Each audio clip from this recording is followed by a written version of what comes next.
Bonjour à tous et bienvenue dans ce nouvel épisode du podcast. Je vous propose aujourd'hui de parler des talents et des compétences parce que c'est un domaine qui fait encore l'objet de nombreux fantasmes, de nombreuses préconceptions et je pense qu'il est important de lever les préjugés sur le sujet pour pouvoir justement mieux se saisir du thème des compétences, du thème des talents, des passions, etc. puisque c'est quelque chose de très important pour nos vies professionnelles et nos vies personnelles. Alors petit spoil pour commencer, je vous préviens, d'après la recherche, on n'a pas vraiment de talent inné. Ça n'existe pas. Par exemple, on sait que sur l'oreille absolue, c'est quelque chose qui est en réalité le fruit d'un apprentissage. Un apprentissage qui souvent commence très jeune, mais qui reste quelque chose d'acquis. Et on peut entraîner des gens à l'âge adulte avec un protocole bien précis pour les aider à développer d'abord une oreille relative et puis ensuite petit à petit se rapprocher de l'oreille absolue. Alors bien sûr, quand je dis qu'il n'y a pas de talent inné, il y a plein de paramètres à prendre en compte. Il y a des paramètres génétiques bien sûr. Il y a aussi des paramètres environnementaux. On ne choisit pas l'environnement dans lequel on grandit. On ne choisit pas nécessairement les rencontres, les personnes qu'on va croiser quand on est enfant, quand on est adolescent. Donc bien sûr qu'il y a un certain nombre de paramètres à prendre en compte quand on étudie les talents, mais globalement, il n'y a pas de notion de don du ciel, de capacité innée. Tout ça, c'est une interaction entre un potentiel qu'on peut avoir et qui va jouer un rôle plus ou moins important dans certains domaines, et puis tout ce qu'on va faire concrètement pour développer des compétences. Alors le menu de cet épisode, il est assez simple. On va d'abord justement parler de ce que sont les compétences, parce que quand on parle de talents, de personnes qui ont des talents, on parle de choses qu'elles font, d'expertise, de compétences, donc ça c'est important de bien comprendre comment les compétences se construisent. Ensuite on va aborder le sujet de la pratique délibérée, qui est très lié, vous allez voir pour ceux qui ne connaissent pas ce qu'est la pratique délibérée. On va, dans un troisième temps, insister sur l'importance de l'état d'esprit, dans l'acquisition de nouvelles compétences et dans le fait de développer des talents, et puis enfin, je vais vous proposer plusieurs applications avec quelques pistes concrètes dans cet épisode et puis d'autres pistes que je vous suggérerai et je vous renverrai vers des articles du blog qui vous permettront de bien explorer ces pistes complètement et d'avoir toutes les consignes et tous les éléments pour pouvoir les appliquer. Alors commençons avec le développement des compétences. Pour bien comprendre comment fonctionne le développement des compétences, il faut s'intéresser à ce qui se passe dans notre cerveau.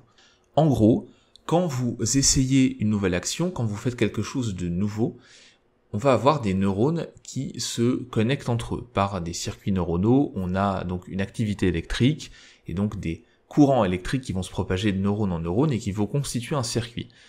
Au départ, quand on essaye quelque chose, c'est approximatif. On n'a pas de circuits neuronaux dédiés.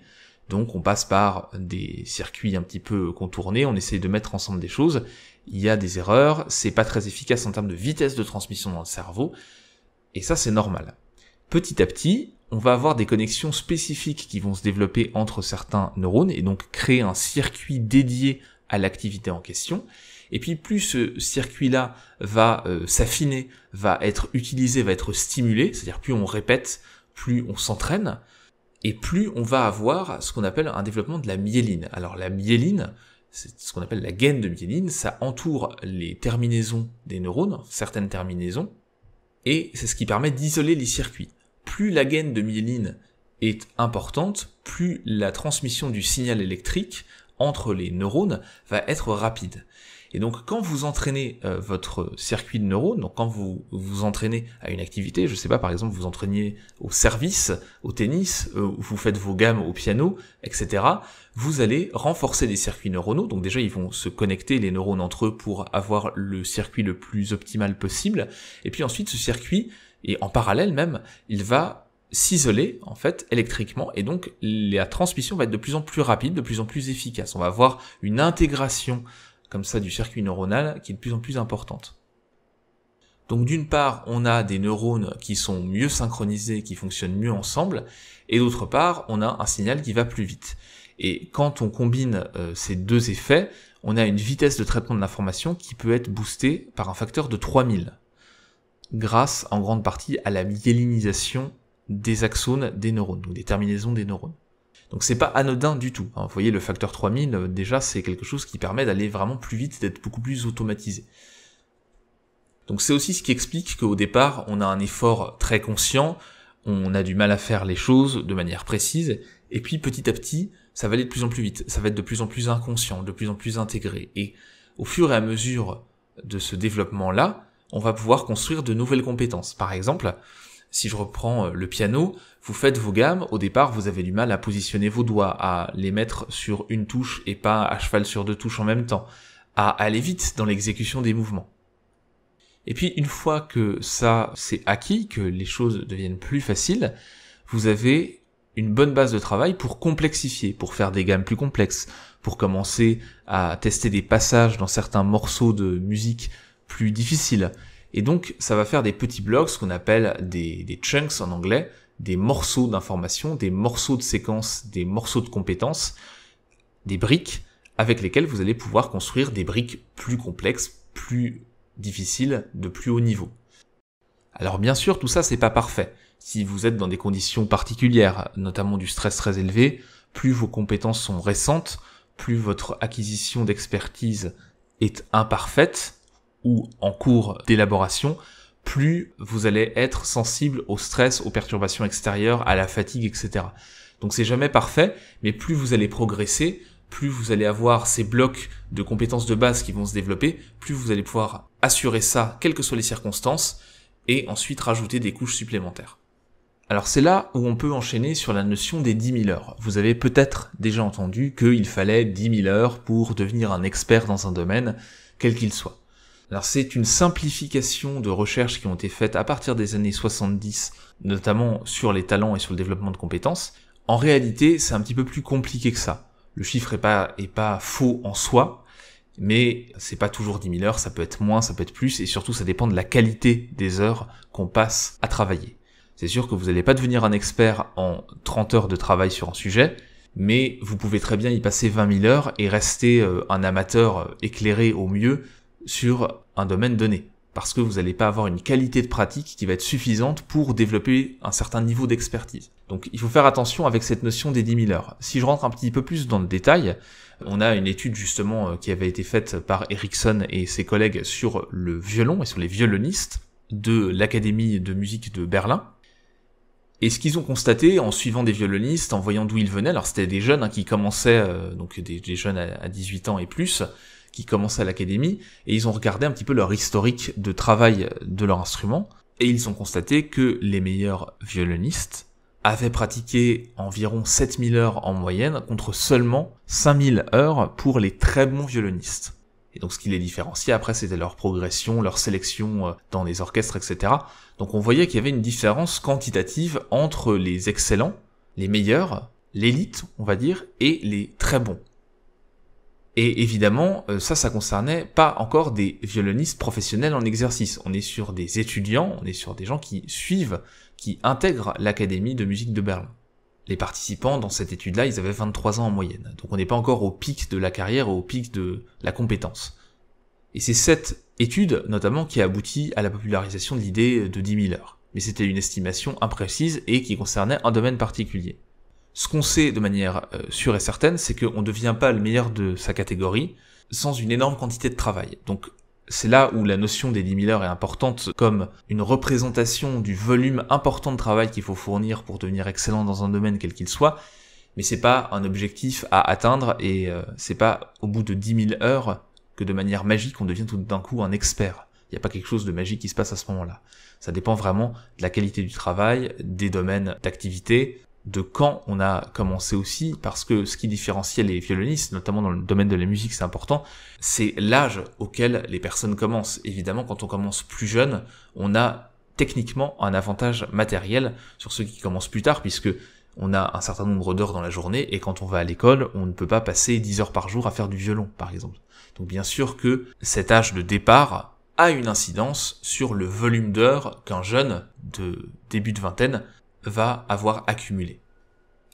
D'ailleurs, pour bien comprendre la différence entre quantité d'heures accumulées et qualité, on peut s'appuyer sur une étude qui a été faite auprès des médecins de famille et qui a comparé la qualité des diagnostics, l'expertise des médecins à 60 ans et d'autres médecins qui avaient, eux, en moyenne 34 ans, et qui exerçaient seulement depuis quelques années.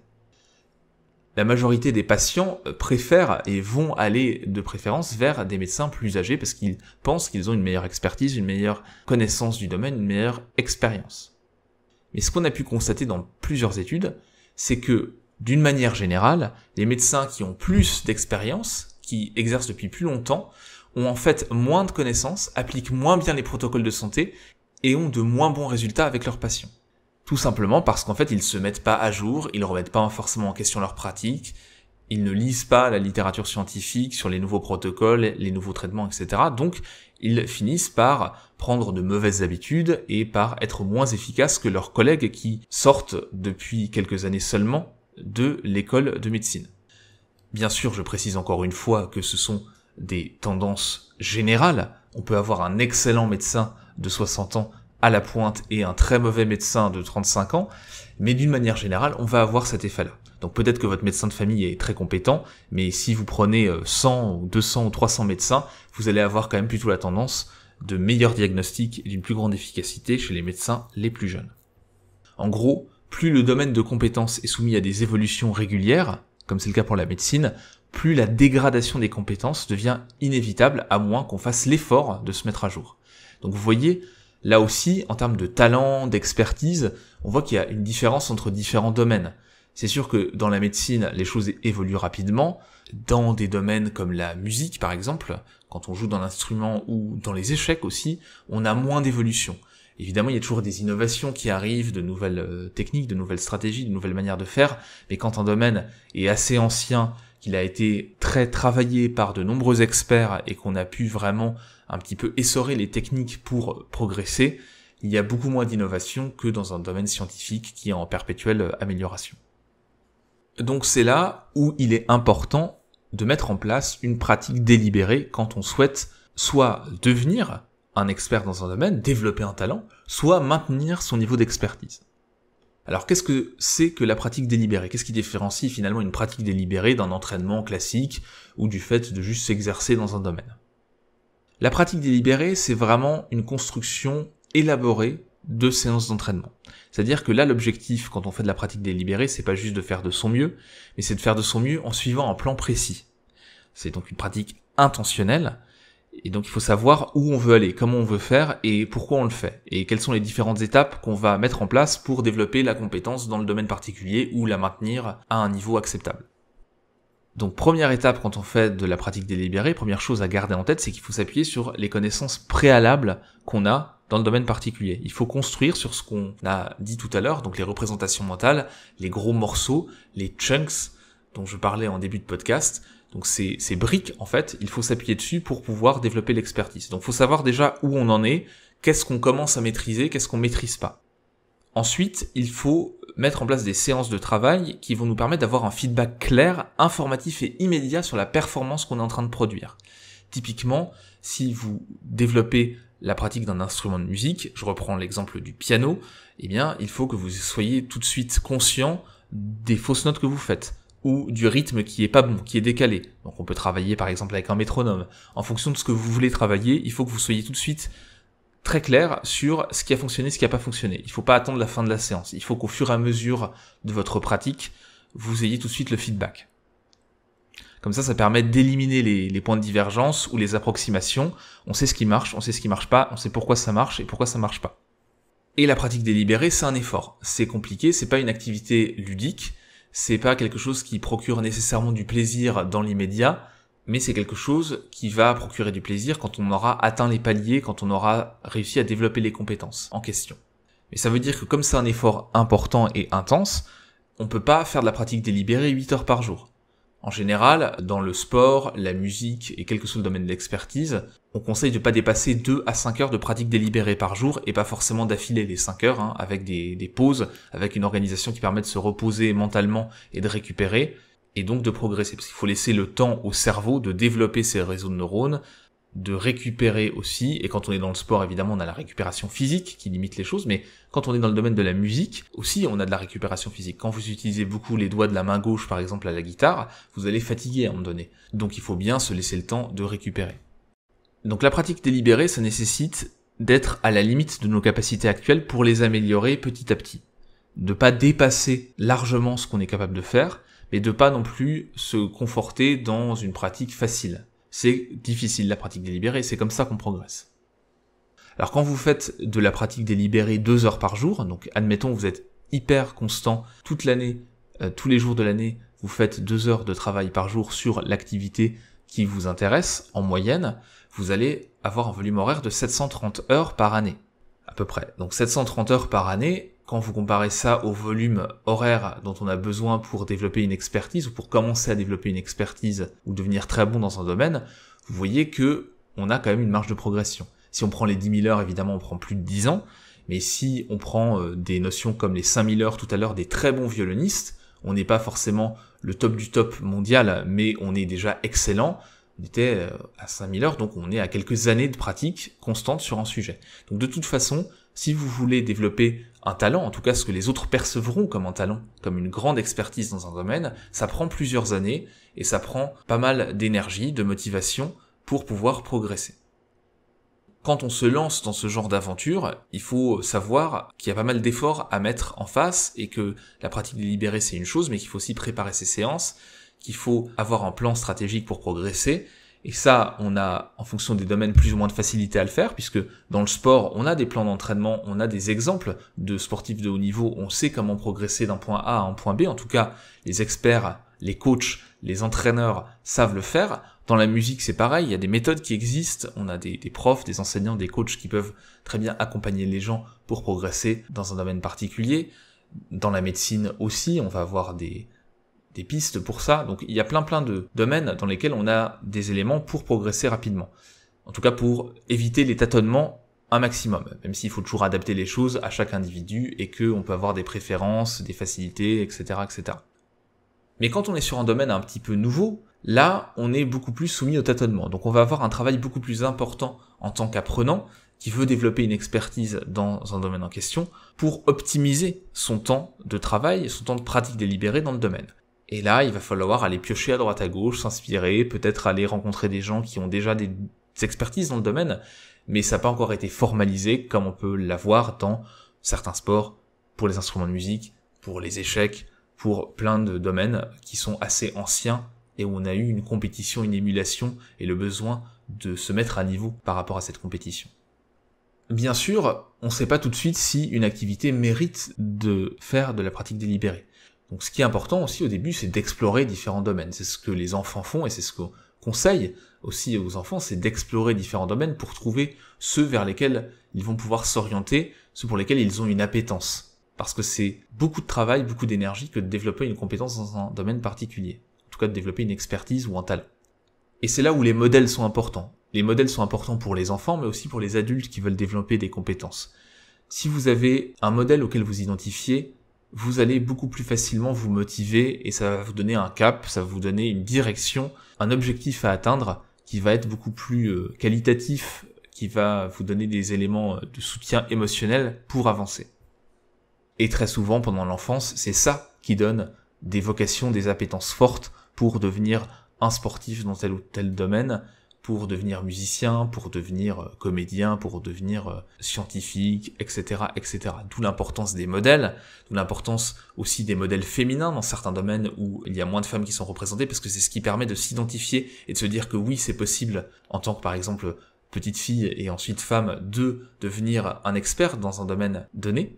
Et donc c'est toujours intéressant d'avoir des modèles auxquels s'identifier. En général, quand on a un sportif de haut niveau qui tout d'un coup explose dans un pays particulier où le sport en question n'était pas très développé, on va avoir derrière un développement du sport au niveau national très très important parce qu'il y a plein d'enfants, plein de petits garçons, de petites filles qui vont vouloir faire ce sport-là et tout d'un coup on a de nouveaux talents qui vont émerger en quelques années dans le sport en question et ça va devenir quelque chose de très important au niveau national.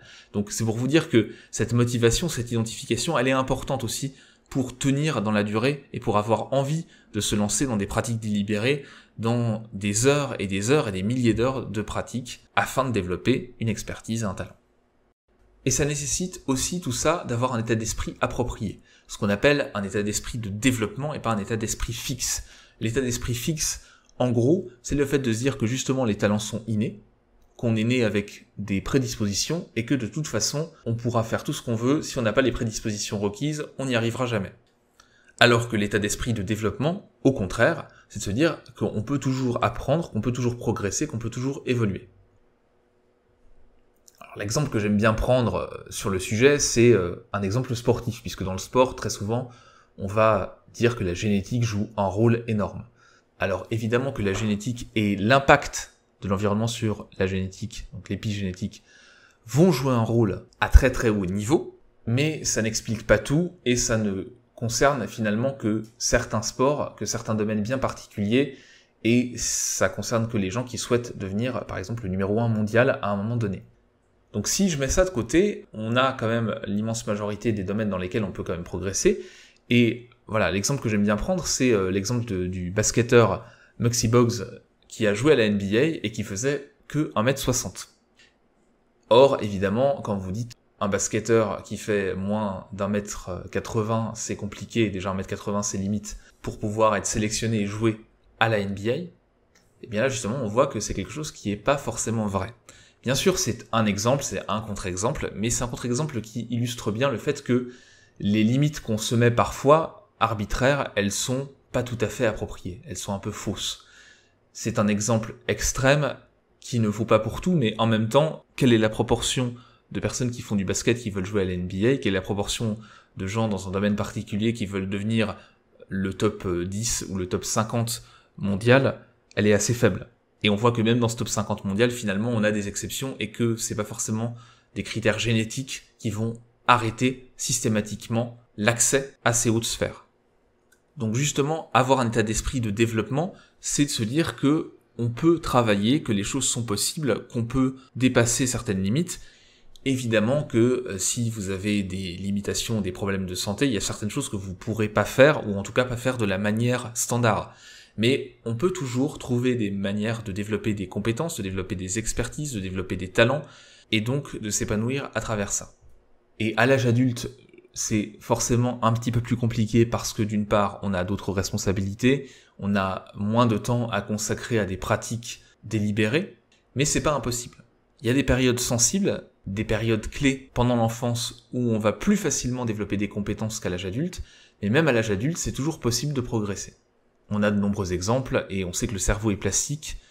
Donc aujourd'hui, cette attitude et le fait de se dire que c'est pas possible parce qu'on est trop vieux, c'est quelque chose qui n'est pas pertinent. Bien sûr, si à 40 ans vous voulez battre le record du monde de vitesse aux 100 mètres et que vous avez jamais fait d'athlétisme, clairement vous vous y mettez un peu tard. Par contre, si vous souhaitez développer de bonnes compétences en course, en endurance ou dans ce cas-là en sprint, donc en effort ponctuel, vous pouvez très bien développer ces compétences et progresser à l'âge adulte. Vous ne deviendrez pas le top 1 mondial, mais vous deviendrez peut-être et sans doute assez bon si vous vous entraînez suffisamment. Donc il ne faut pas forcément se mettre de limites, en tout cas dans un premier temps, sur les domaines dans lesquels on veut développer un talent ou une expertise. Le principal, c'est d'avoir une envie, d'avoir une passion, une appétence, pourquoi pas de se trouver un modèle, et puis après d'aller chercher des entraîneurs, des coachs, des personnes qui vont pouvoir vous accompagner pour structurer votre pratique, pour vous aider à progresser. Alors maintenant, passons à la pratique. Comment est-ce qu'on peut identifier ces talents existants, des choses dans lesquelles on est déjà bon, ou dans lesquelles on a déjà une base de travail qui va nous permettre de développer une expertise importante par la suite? Une première manière de faire, ça va être de se poser des questions sur ses qualités, sur ce qu'on sait bien faire. Alors je vous propose quelques questions, auxquelles je vous conseille de répondre par écrit, de prendre un petit peu de temps pour y répondre tranquillement, comme ça vous allez pouvoir aller un petit peu plus au fond des choses. Première question, quels sont vos plus grands talents ou vos plus grandes compétences? C'est-à-dire, qu'est-ce que vous faites avec plaisir, qu'est-ce que vous faites facilement, et qu'est-ce qui vous distingue des autres? Deuxième question, quels sont, parmi ces compétences et ces talents, ce qui vous procure la plus grande satisfaction ou la plus grande fierté? Donc essayez de chercher un petit peu, dans vos expériences passées, des moments où vous étiez très fier de ce que vous aviez fait, où vous étiez satisfait du travail ou de la performance que vous avez produite. Voilà, essayez d'explorer un petit peu ce thème-là. Troisième question, quels sont les talents et compétences que vous admirez le plus chez les autres? Donc là, c'est plus une question autour de l'envie et autour de ce qui vous pousse à agir, de ce qui vous motive. Et vous pouvez connecter ça avec des talents et des compétences que vous avez. Quatrième question, quels sont les talents ou compétences que vous souhaitez développer? Et là, vous allez pouvoir vous appuyer sur ce que vous aurez identifié dans les premières questions. En faisant ce travail-là, vous allez un petit peu réfléchir à vos compétences, à vos domaines d'expertise, à vos talents et à ce qui vous apporte des émotions positives et de la satisfaction. Vous allez aussi pouvoir voir là où vous avez des pistes de développement, là où vous avez des envies, et en connectant tout ça, vous allez pouvoir commencer à construire des projets, des objectifs autour du développement de talent. Dans le même ordre d'idées, on peut se poser plusieurs questions autour des réussites passées. Par exemple, lister les 3 choses dont vous êtes le ou la plus fier dans votre vie à l'heure actuelle. Vos 3 plus grands accomplissements. Se poser aussi la question sur les activités que vous avez. Si vous deviez faire qu'une seule chose dans le temps qui vous reste à vivre, une action, un projet, qu'est-ce que ça serait? Et pour aller plus loin, à votre avis, quelle est la mission, la contribution que vous pouvez apporter au monde?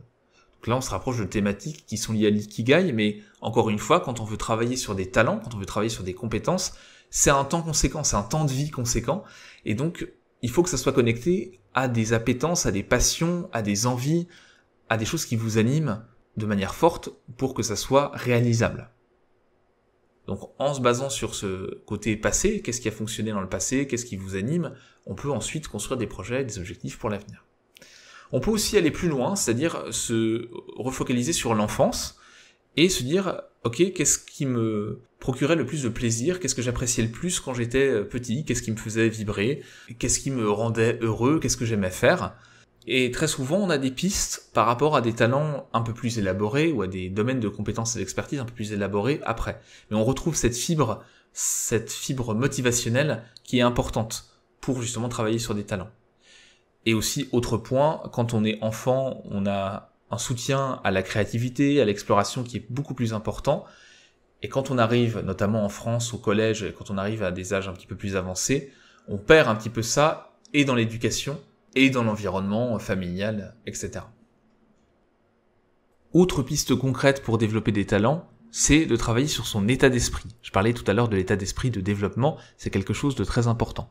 Donc pour travailler sur cet état d'esprit, il faut faire tomber des mythes, des idées préconçues sur les talents. Première chose, il faut laisser tomber le côté talent inné. Les choses sont jouées dès le départ et on ne peut pas progresser. Évidemment qu'on n'a pas de zone dans le cerveau pour la recherche en chimie ou pour la menuiserie. Il n'y a pas une compétence innée de menuiserie ou de guitare dans le cerveau des uns qui ne sera pas dans le cerveau des autres. Donc bien sûr qu'on a tous la capacité à développer ces talents, ces compétences. Après, est-ce qu'on en a envie? Est-ce que notre environnement nous a permis ou nous a aidé quand on était plus jeune à développer ces talents-là? Peut-être pas, mais à partir du moment où on a le recul, on a tant l'espace aussi nécessaire, mental, qu'on a des conditions de vie qui nous permettent de prendre ce recul, ce qui n'est pas le cas pour tout le monde, encore une fois, même à l'âge adulte, bien sûr. Mais si on a cet espace-là, on peut faire des choses pour progresser. Donc, il faut vraiment essayer de faire tomber cet état d'esprit fixe en allant regarder justement des contre-exemples. Souvent, c'est très parlant d'avoir des expériences de contre-exemples dans les différents domaines. La deuxième idée préconçue à faire tomber, c'est qu'en travaillant suffisamment longtemps dans un domaine, on va de manière automatique devenir excellent. Ou qu'une fois qu'on a acquis des compétences, elles vont rester stables à vie si on les entretient pas. Encore une fois, il faut faire attention, la qualité du travail qu'on fournit et sa constance dans le temps va permettre de développer des talents, mais si c'est juste la quantité, enchaîner des heures de mauvaise qualité, ça sert pas à grand chose. Si ce n'est, si ces heures vous procurent du plaisir, eh bien très bien, ça vous procurera du plaisir, mais en termes d'expertise et de talent, ça va pas forcément vous aider, si elles sont pas qualitatives. Et c'est lié au troisième mythe qu'il faut faire tomber, qui est qu'il suffit de faire des efforts pour s'améliorer. Que ce serait juste un état d'esprit. Je vais faire de mon mieux. Faire de son mieux, ça suffit pas toujours.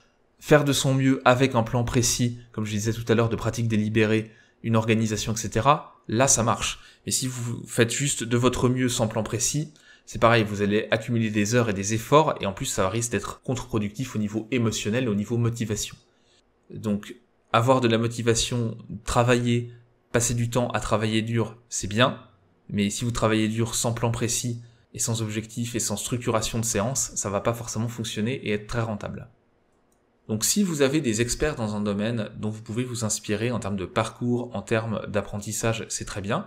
Si c'est un domaine qui n'est pas encore structuré, vous pouvez regarder justement ce que des experts dans le domaine font, comment est-ce qu'ils ont développé leurs compétences, et à partir de là, construire des séances avec un découpage des compétences en petits blocs, et vous allez mettre à chaque fois un feedback clair, construire un feedback sur ces petites compétences qui font partie des blocs nécessaires pour développer l'expertise.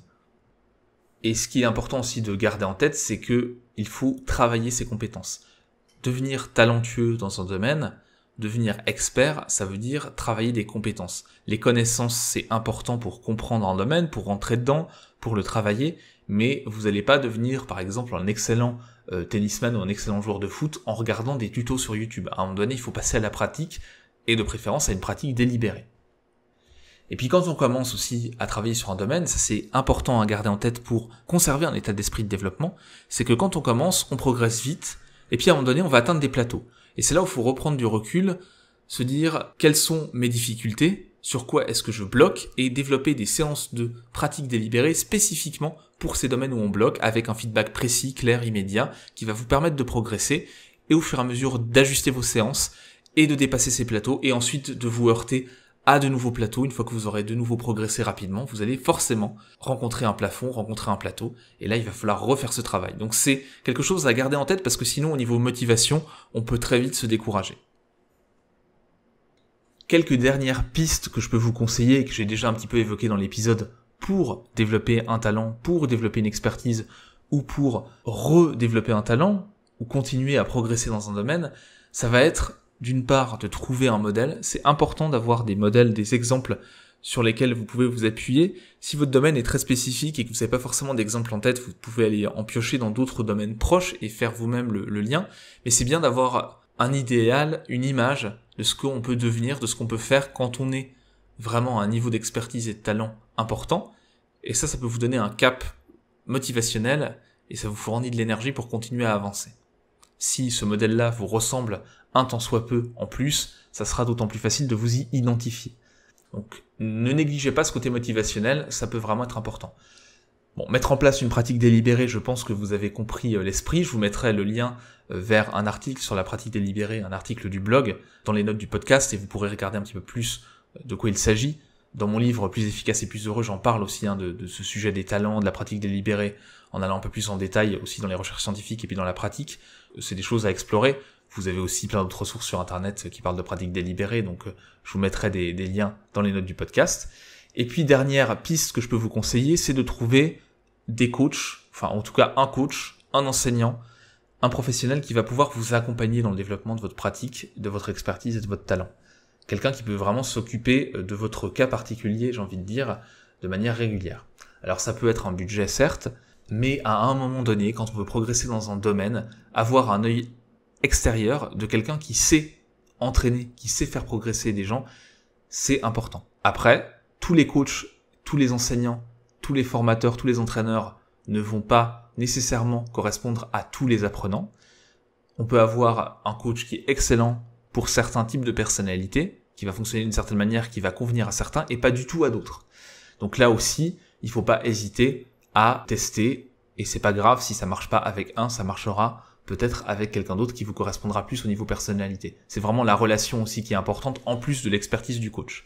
Et puis au bout d'un moment, quand on atteint un certain niveau de performance, eh bien on va changer d'enseignant, changer de coach, changer de professeur, changer d'entraîneur, parce que cet entraîneur-là, il est très bon pour faire progresser des élèves, des étudiants, des apprenants d'un niveau A à un niveau B, mais à un moment donné, il va être à la limite de ce qu'il peut vous apporter, et donc c'est pas dérangeant de changer d'enseignant.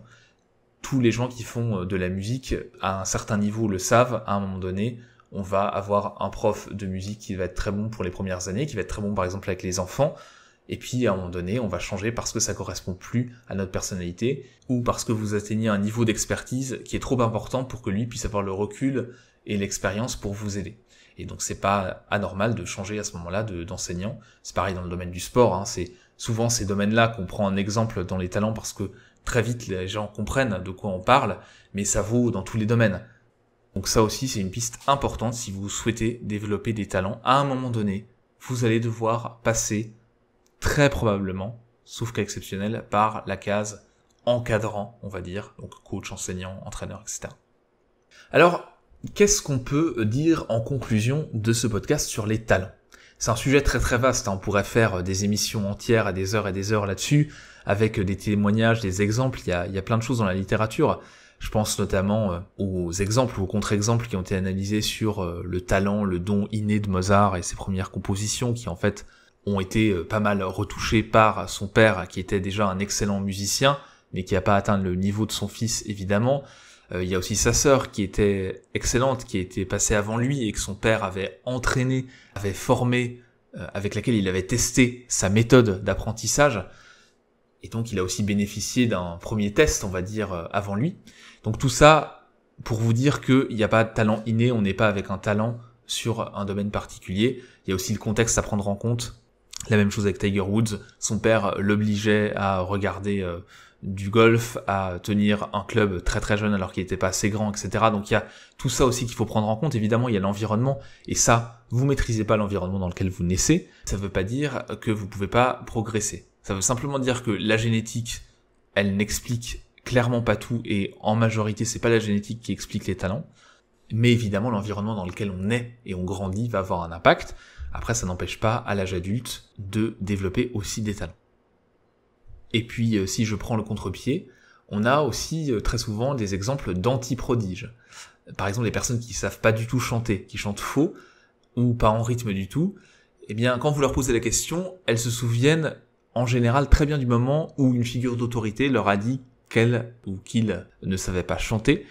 Et donc cette croyance, elle a été intégrée à leur mentalité, à leur état d'esprit. Donc ils se sont dit, sur ce domaine-là, je suis nul, c'est fini. Ça, c'est un exemple pour le chant. Pour les maths, on a exactement la même chose. Je suis nul en maths, je suis allergique aux maths, ou je suis allergique aux langues. En réalité, souvent, on a une mauvaise expérience, ou plusieurs mauvaises expériences qui ont complètement bloqué l'état d'esprit et qui ont complètement bloqué l'appétence pour ces domaines-là. Donc, ça marche dans les deux sens. En fait, on peut toujours développer des talents. Après, c'est de quoi vous avez envie. Qu'est-ce qu'on a envie de faire ? Et si on a vraiment envie de développer une compétence, une expertise, un talent dans un domaine, il faut s'en donner les moyens. C'est pas quelque chose de simple, c'est pas quelque chose qui se fait en un claquement de doigts, qui ne demande pas de travail, bien au contraire, mais si on travaille intelligemment, si on travaille avec les bonnes méthodes, on peut progresser beaucoup plus vite que l'immense majorité des gens qui vont simplement se contenter de tester, de cumuler des heures et de se décourager au bout d'un moment. Donc, en conclusion, ce que je peux vous dire, c'est que vous pouvez développer des talents dans plein de domaines si vous le souhaitez, avec les bons outils, et que si un domaine vous paraît compliqué, que vous pensez que vous serez jamais fait pour le type d'activité en question, je vous invite à y réfléchir à 2 fois. Avec la bonne méthode, vous pourrez forcément progresser et vous améliorer dans le domaine. Vous aurez peut-être pas envie de devenir un expert ou de développer un talent très important dans le domaine, mais vous pouvez progresser.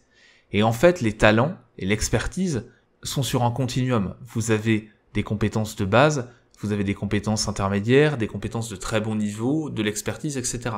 Quel que soit le domaine, vous pouvez progresser, voir si vous le souhaitez développer des talents, et dans votre expérience passée, dans votre parcours, il y a nécessairement des choses que vous savez déjà très bien faire, des choses pour lesquelles vous êtes doué parce que vous avez passé du temps à travailler ces compétences. Et donc, quelle que soit votre situation, que vous souhaitiez développer des talents, valoriser ce que vous avez déjà fait ou ce que vous savez faire et jeter un regard neuf là-dessus, je vous invite vraiment à prendre ce temps de réflexion pour vous dire, ok, qu'est-ce que je sais faire ? Il y a forcément des choses que je sais faire qui sont peut-être des compétences professionnelles, peut-être des compétences relationnelles, peut-être des choses que vous avez fait dans le cadre privé, dans le cadre des hobbies, etc. Il y a forcément des talents, des compétences que vous avez et que vous pouvez développer et valoriser. Et à côté de ça, il y a forcément des envies que vous avez, et là aussi, vous pouvez continuer à progresser, que vous ayez 20 ans, 40 ans, 60 ans, 70 ans, on peut toujours progresser avec les bons outils, la bonne motivation. Donc je vous invite à partager vos talents avec le monde et à en faire profiter vos proches et vos moins proches, et à vous épanouir à travers ces apprentissages tout au long de votre vie, parce que c'est quelque chose de très important pour trouver du sens à sa vie et pour vraiment s'épanouir. Voilà pour ce que je pouvais vous dire sur les talents aujourd'hui pour pas être trop long sur le sujet. N'hésitez pas à partager vos réflexions, vos avis et vos points de vue en commentaire, et puis à consulter les notes du podcast où vous allez trouver pas mal de ressources pour aller plus loin sur le sujet des talents et pour développer vos talents. À très bientôt! Et voilà, c'est tout pour aujourd'hui. Je vous remercie beaucoup d'avoir écouté cet épisode du podcast Se Réaliser. Si vous l'avez apprécié, n'hésitez pas à le noter sur iTunes ou sur la plateforme sur laquelle vous l'avez écouté. C'est ce qui permet au podcast de remonter dans les résultats de recherche et c'est ce qui lui donne de la visibilité. Vous pouvez aussi bien sûr commenter, partager ces épisodes sur les réseaux sociaux. Je serai très heureux d'entamer la conversation avec vous, de discuter en commentaire, d'échanger. Et enfin, sachez que le podcast est lié à un blog que vous retrouvez sur le site se-réaliser.com et qui propose pas mal d'articles assez variés sur le développement personnel. Donc je vous remercie à nouveau d'avoir écouté cet épisode et je vous dis à très bientôt pour un nouvel épisode du podcast Se Réaliser. Salut!